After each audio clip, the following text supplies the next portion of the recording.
Komando Aksi Pengganyangan Malaysia karena dijajah oleh imperialis.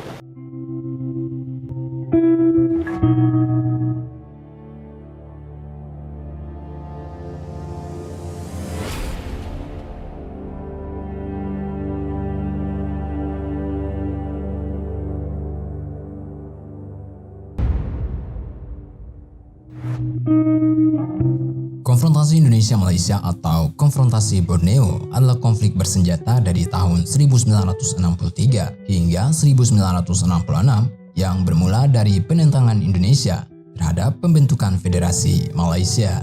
Setelah Presiden Soekarno digulingkan pada tahun 1966, perselisihan berakhir secara damai dan negara Malaysia terbentuk.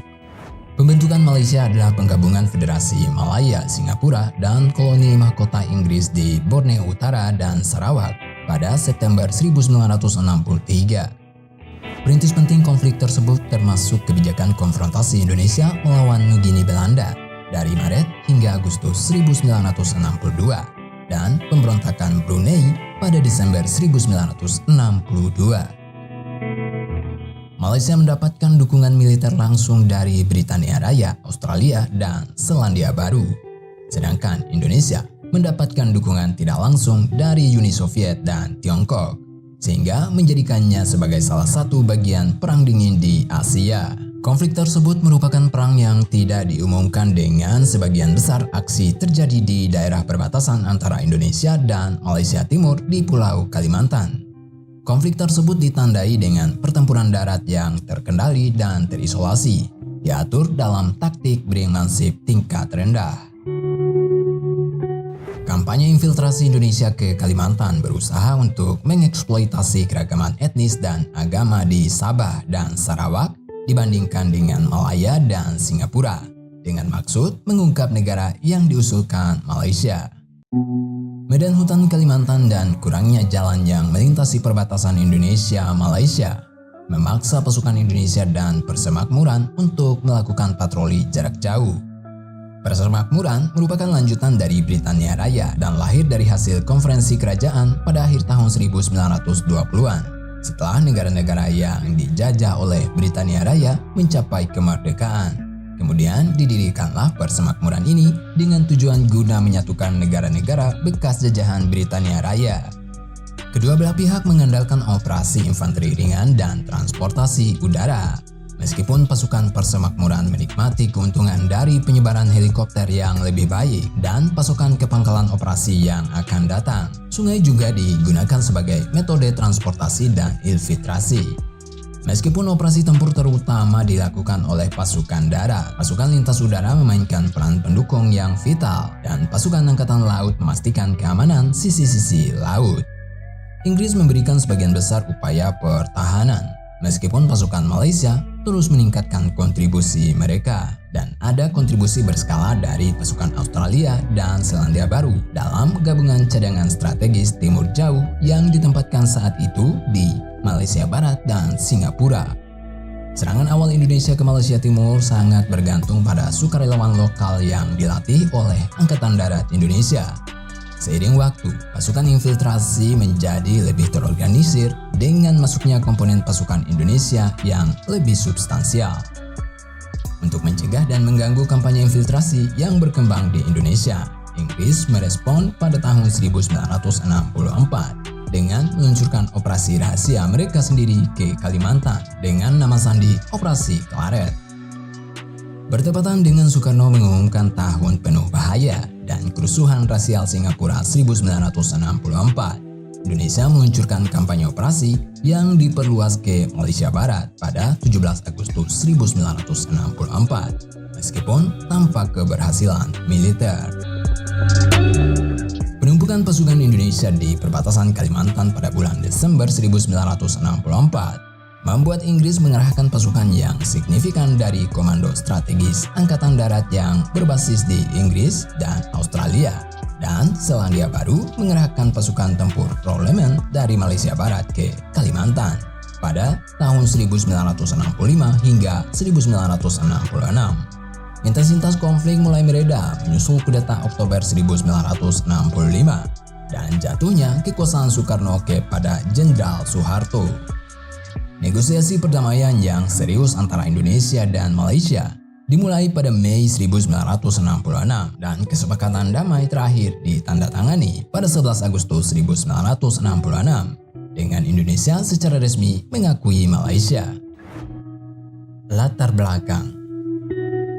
Pada tahun 1961, Kalimantan dibagi menjadi 4 administrasi. Kalimantan, sebuah provinsi di Indonesia, terletak di selatan Kalimantan. Di utara adalah Kerajaan Brunei dan 2 koloni Inggris, Sarawak dan Borneo Utara. Kemudian dinamakan Sabah.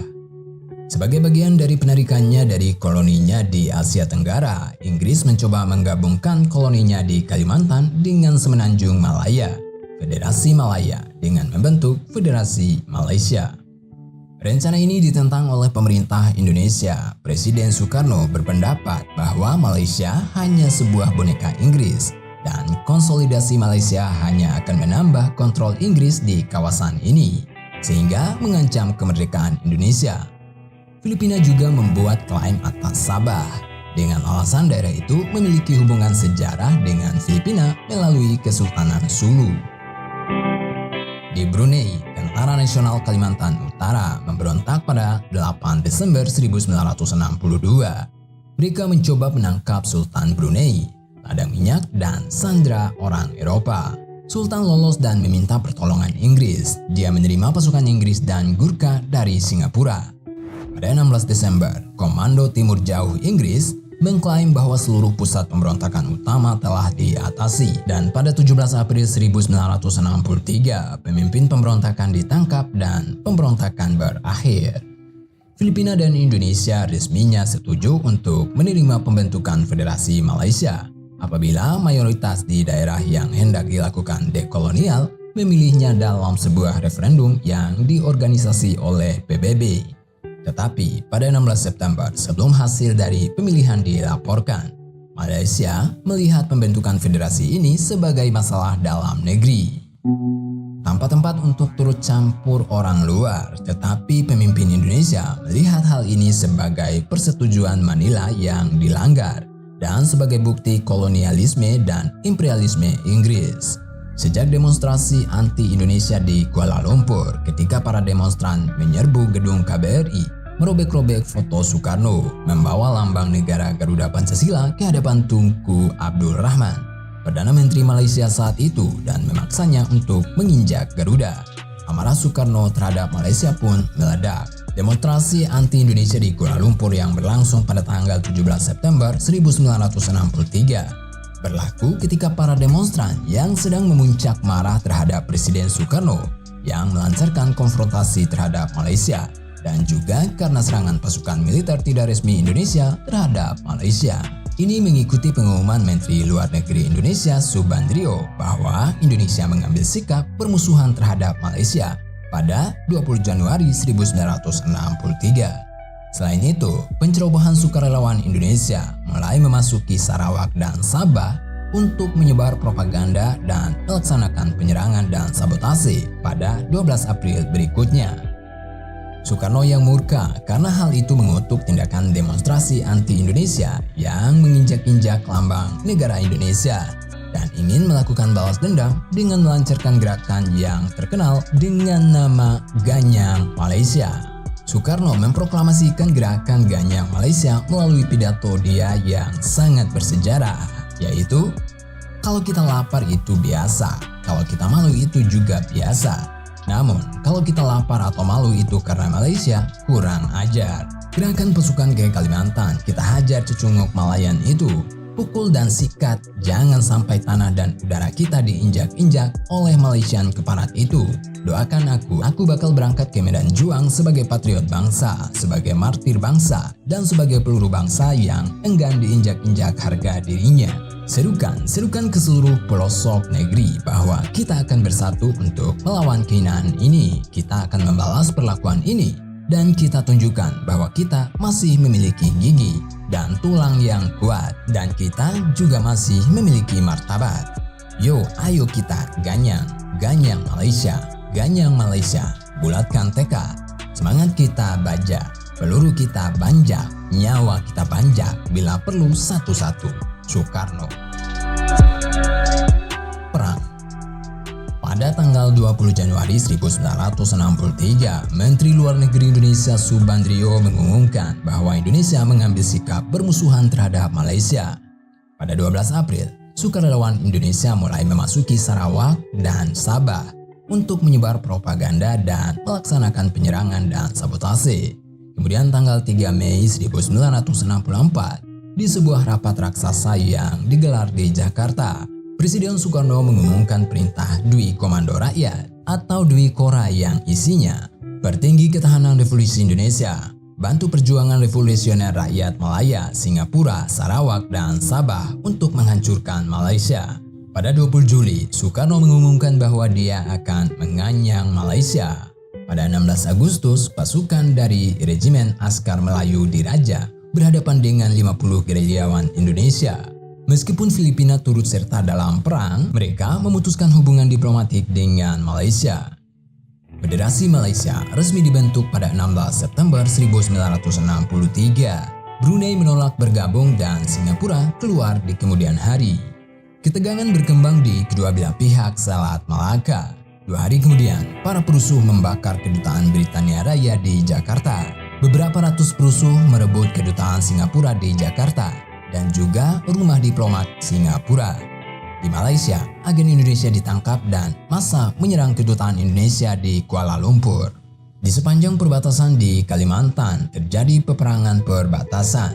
Pasukan Indonesia dan pasukan tidak resminya mencoba menduduki Sarawak dan Sabah dengan tanpa hasil. Pada 1964, pasukan Indonesia mulai menyerang wilayah di Semenanjung Malaya. Di bulan Mei dibentuk komando siaga yang bertugas untuk mengkoordinasi kegiatan perang terhadap Malaysia atau Operasi Dwi Kora. Komando ini kemudian berubah menjadi Komando Mandala Siaga atau Kolaga. Kolaga dipimpin oleh Laksdia Udara Omar Dhani sebagai Pangkolaga. Kolaga sendiri terdiri dari 3 komando, yaitu Komando Tempur 1 atau Kopurtu, berkedudukan di Sumatera yang terdiri dari 12 batalion TNI Angkatan Darat, termasuk 3 batalion Para dan 1 batalion KKO. Komando ini sasaran operasinya Semenanjung Malaya dan dipimpin oleh Brigjen Kemal Idris sebagai Pangkopur 1. Komando Tempur 2 atau Kopudra berkedudukan di Bengkayang, Kalimantan Barat dan terdiri dari 13 batalion yang berasal dari unsur KKO, AURI, dan RPKAD. Komando ini dipimpin Brigjen Suparjo sebagai Pangkopur 2. Komando ketiga adalah Komando Armada Siaga yang terdiri dari unsur TNI Angkatan Laut dan juga KKO. Komando ini dilengkapi dengan brigade pendarat dan beroperasi di perbatasan Riau dan Kalimantan Timur. Di bulan Agustus, 16 agen bersenjata Indonesia ditangkap di Johor. Aktivitas Angkatan Bersenjata Indonesia di perbatasan juga meningkat. Tentara Laut Diraja Malaysia mengerahkan pasukannya untuk mempertahankan Malaysia. Tentara Malaysia hanya sedikit saja yang diturunkan dan harus bergantung pada pos perbatasan dan pengawasan unit komando. Misi utama mereka adalah untuk mencegah masuknya pasukan Indonesia ke Malaysia. Sebagian besar pihak yang terlibat konflik senjata dengan Indonesia adalah Inggris dan Australia. Tercatat sekitar 2.000 pasukan Indonesia tewas dan 200 pasukan Inggris atau Australia juga tewas setelah bertempur di belantara Kalimantan. Pada 17 Agustus, pasukan terjun payung mendarat di pantai barat daya Johor dan mencoba membentuk pasukan gerilya. Pada 2 September 1964, pasukan terjun payung didaratkan di Labis, Johor. Pada 29 Oktober, 52 tentara mendarat di Pontian di perbatasan Johor, Malaka dan membunuh pasukan Resimen Askar Melayu Diraja dan Selandia Baru dan menumpas juga pasukan gerak umum kepolisian kerajaan Malaysia di Batu 20, Muar, Johor.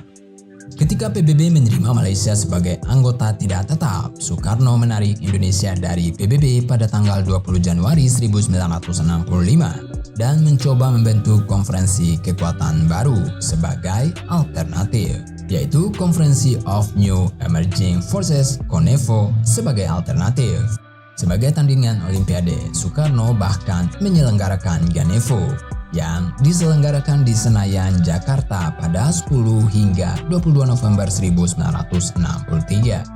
Pesta olahraga ini diikuti oleh 2.250 atlet dari 48 negara di Asia, Afrika, Eropa, dan Amerika Selatan, serta diliput sekitar 500 wartawan asing.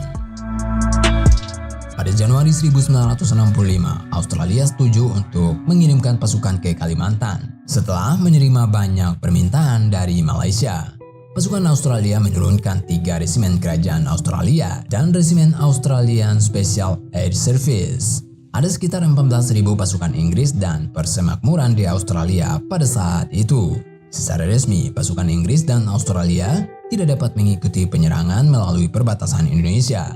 Tetapi unit seperti Special Air Service, baik Inggris maupun Australia, masuk secara rahasia.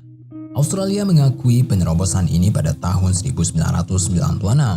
Pada pertengahan 1965, Indonesia mulai menggunakan pasukan resminya. Pada 28 Juni, mereka menyeberangi perbatasan masuk ke timur Pulau Sebatik dekat Tawau, Sabah, dan berhadapan dengan Resimen Askar Melayu di Raja dan Kepolisian North Borneo Armed Constabulary.